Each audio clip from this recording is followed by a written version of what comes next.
오늘 말씀은 신약성경 요한복음 6장 60절에서 71절까지의 말씀입니다.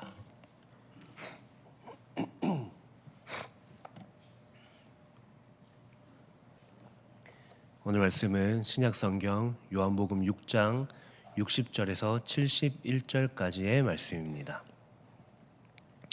우리 다 함께 합독하도록 하겠습니다. 제자 중 여럿이 듣고 말하되 이 말씀은 어렵도다 누가 들을 수 있느냐 한데 예수께서 스스로 제 아들이 이 말씀에 대하여 수군거리는 줄 아시고 이르시되 이 말이 너희에게 걸림이 되느냐 그러면 너희는 인자가 이전에 있던 곳으로 올라가는 것을 본다면 어떻게 하겠느냐 살리는 것은 영이니 육은 무익하니라 내가 너희에게 이른 말은 영이요 생명이라 그러나 너희 중에 믿지 아니하는 자들이 있느니라 하시니 이는 예수께서 믿지 아니하는 자들이 누구며 자기를 팔 자가 누구인지 처음부터 아심이로라. 또 이르시되 그러므로 전에 너희에게 말하기를 내 아버지께서 오게 하여 주지 아니하시면 누구든지 내게 올 수 없다 하였노라 하시니라. 그때부터 그의 제자 중에서 많은 사람이 떠나가고 다시 그와 함께 다니지 아니하더라. 예수께서 12 제자에게 이르시되 너희도 가려느냐 시몬 베드로가 대답하되 주여 영생의 말씀이 주께 있사오니 우리가 누구에게로 가오리이까 우리가 주는 하나님의 거룩하신 자이신 줄을 믿고 알았사옵나이다. 예수께서 대답하시되 내가 너희 12를 택하지 아니하였느냐 그러나 너희 중에 한 사람은 마귀니라 하시니 이 말씀은 가룟 시몬의 아들 유다를 가리키심이라. 그는 12 중에 하나로 예수를 팔 자로라. 아멘. 우리가 살펴보고 있는 이 요한복음 6장은 오병이어 사건과 그리고 물 위를 걸으시는 예수님 그리고 생명의 떡과 포도주 대신 예수님의 말씀에 관하여 계속해서 설교하고 있습니다. 나아가 오늘 본문을 통하여 이 말씀에 대한 사람들과 제자들의 반응을 살펴볼 수 있습니다. 어쩌면 이 생명의 떡과 포도주 대신 예수님의 설교 이후 참 제자와 거짓 제자의 모습이 어떠한지를 우리는 살펴볼 수 있습니다. 어쩌면 참 제자와 거짓 제자가 구분되는 결정적인 장면을 오늘 본문에서 우리에게 보여주고 있습니다. 오늘 본문을 보면 예수님의 말씀에 대한 이 수많은 제자들의 반응은 이러했습니다. 이 말씀은 어렵다는 사실입니다. 쉽게 말하면 예수님께서 계속해서 알아듣지 못하는 말씀을 하셔서 이제 더 이상 예수님의 말씀을 들을 수 없다는 제자들의 반응이었습니다. 수많은 제자들이 예수님의 말씀은 어려운 말씀, 이 어려운 말씀을 하기 때문에 이 어려운 말씀 앞에 떠나가는 장면을 우리에게 보여주고 있습니다. 즉 영적으로 무지했던 그들은 예수님의 말씀을 이해할 수 없었습니다. 이에 그들을 향하여 예수님께서 말씀하십니다. 이 말이 너희에게 걸림이 되느냐.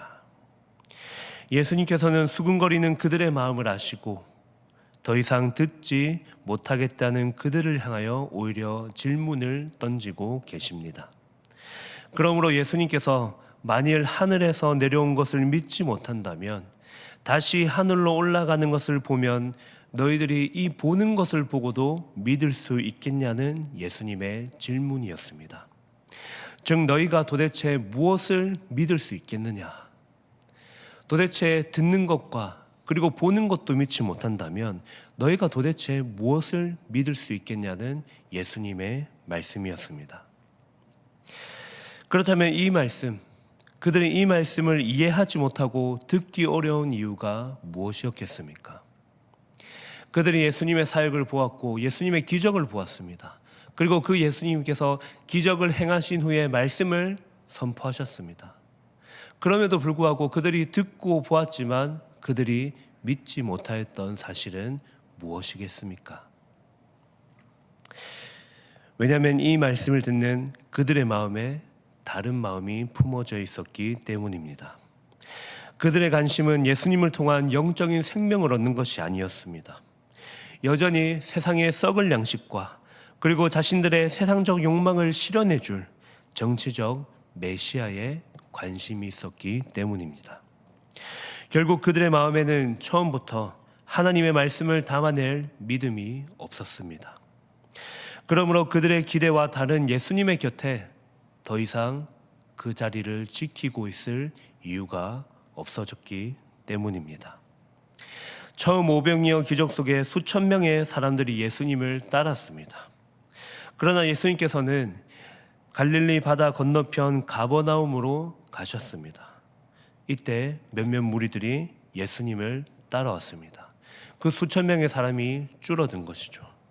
그리고 59절에서 가버나움 회당에서 말씀을 전하였을 때도 이미 수많은 인원들이 조금 더 추려져서 이미 소수 정예의 사람들이 모였을 것입니다. 즉 많은 사람들이 예수님의 곁에서 떨어져 나간 것을 이 요한복음 6장에서는 시간별로 구분하여 보여주고 있음을 우리는 알 수 있습니다. 어쩌면 이 오늘 60절 이후에 예수님의 말씀이 어렵다고 이야기한 이 사람들은 아마도 예수님을 제대로 따르는 제자들처럼 보였던 그 무리들 중에 한 무리였을 것입니다. 그럼에도 그들의 오늘의 이 말씀을 들은 반응은 예수님의 말씀이 어렵다는 사실입니다. 왜냐하면 그럼에도 불구하고 그들조차도 예수님의 말씀을 영적인 것이 아니라 육적인 것으로 이해하였고 그들이 기대하는 바를 따라 예수님의 말씀을 들었기 때문입니다. 그러므로 그들은 이 말씀을 도저히 깨달을 수 없는 말씀과도 같았다고 이야기합니다. 그러므로 그들이 예수님의 말씀이 아니라 세상의 욕망에 더욱 마음을 두었기에 예수님을 떠나가게 되었습니다. 즉 영적인 떡이 아니라 육적인 떡에 관심을 두었던 그들의 모습이었습니다. 그리고 예수님께서는 이 말씀을 하시고 그들을 떠나보내시고 그들과 함께 남은 12제자에게 이렇게 질문하십니다. 본문 67절에서 69절을 보면 이제 예수님께서 남은 12제자에게 이렇게 질문하십니다. 너희도 가려니와. 이것은 너희가 구하는 것은 영적인 것인지 육적인 것인지, 지금 남은 12제자 너희들은 도대체 나를 따르는 이유가 무엇이냐는 질문이었습니다. 이에 베드로가 대답합니다. 주여, 영생의 말씀이 주께 있사오니 우리가 누구에게로 가오리이까? 우리가 주는 하나님의 거룩하신 자이신 줄을 믿고 알았사옵나이다. 여러분, 이것은 베드로의 고백입니다. 즉 내가 예수님을 떠날 수 없는 이유, 그것은 바로 예수님께 영생의 말씀이 있기 때문이라고 고백합니다. 이는 앞선 이들과 전혀 다른 고백의 모습입니다. 참된 영생의 말씀을 듣는 사람의 반응은 말씀이 어렵다는 것이 아니라 참된 영생이신 분이 누구신지를 깨닫는 일입니다. 그래서 주는 하나님의 거룩하신 분이시기에 내가 떠날 수 없다는 고백이 그 사람의 입에서 터져 나오는 것이 진정으로 영적인 생명을 소유하게 된 이들의 모습임을 오늘 이 베드로의 고백을 통해서 우리는 확인할 수 있습니다. 그러므로 예수님을 자신의 개인적인 유익이 아니라 자신의 생명이기에 예수님을 붙든다는 사실입니다. 하나님의 말씀이 선포될 때에 누군가는 이 말씀이 어렵다고 떠납니다. 그러나 누군가는 이 하나님의 말씀이 선포될 때에 이 말씀에 참된 생명이 있음을 깨닫고 그 말씀 옆에 붙어 있음을 우리는 이들의 모습을 통해서 확인할 수 있습니다. 오늘 이 말씀은 오늘날 우리에게도 동일하게 선포합니다. 우리가 소망하는 떡은 무엇인지 질문합니다. 바로 영생의 떡인지 육적인 떡을 우리는 소망하며 살아가고 있는 것인지 예수님께서 오늘도 우리에게 질문하고 계십니다. 어쩌면 오늘 본문에 나타난 말씀 외에도 예수님의 수많은 가르침들은 세상 사람들이 이해할 수 없는 말씀입니다. 당장 우리의 눈에 보이는 것들이 아니라 우리의 눈에 보이지 않는 것들을 소망하기 때문입니다.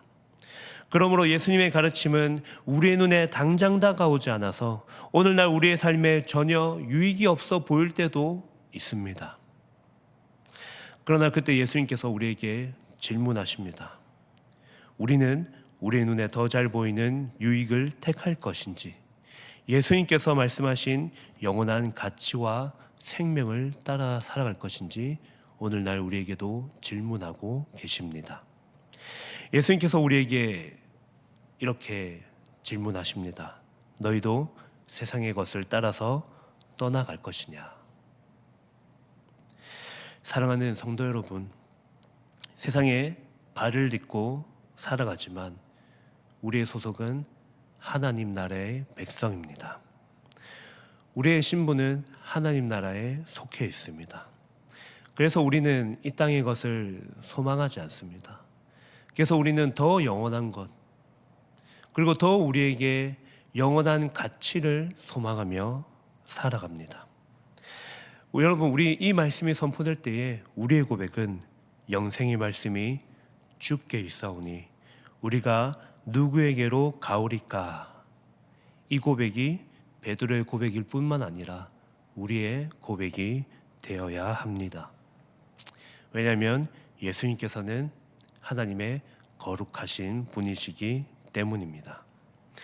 여러분, 오직 예수님께서 우리에게 영적인 생명이 되셔서 오늘 하루도 우리의 모든 삶 가운데 함께 하심을 기억하시며, 그리고 오늘 우리의 눈앞에 바로 다가오는 육적인 생명이 아니라, 그 육적인 떡이 아니라 우리에게 영원한 생명을 주신 예수님만 붙들며 살아가시는 저와 여러분 되시기를 바랍니다. 여러분, 말씀을 맺겠습니다. 세상은 예수님의 영적인 생명을 이해하지 못합니다. 그러나 예수님께 소망을 두는 사람은 그분에게서 영원한 생명을 누릴 수 있습니다. 오늘 하루도 이 영원한 생명을 누리게 하신 하나님께 감사하는 저와 여러분이 되기를 소망합니다. 우리 다 함께 기도하면 좋겠습니다. 여러분, 기도하실 때에 오늘 말씀을 두고 다 함께 기도 제목을 두고 기도하면 좋겠습니다. 오늘 말씀을 두고 기도하실 때에 예수님께 영생의 말씀이 있음을 기억하며, 그리고 예수님께 붙들리는 우리가 되기를 기억하며 우리의 고백이 날마다 이 영생 대신 예수님만 붙들며 살아가게 해달라고 기도하시고, 우리 노인 기도 제목과 개인의 기도를 두고 다 함께 기도하시겠습니다.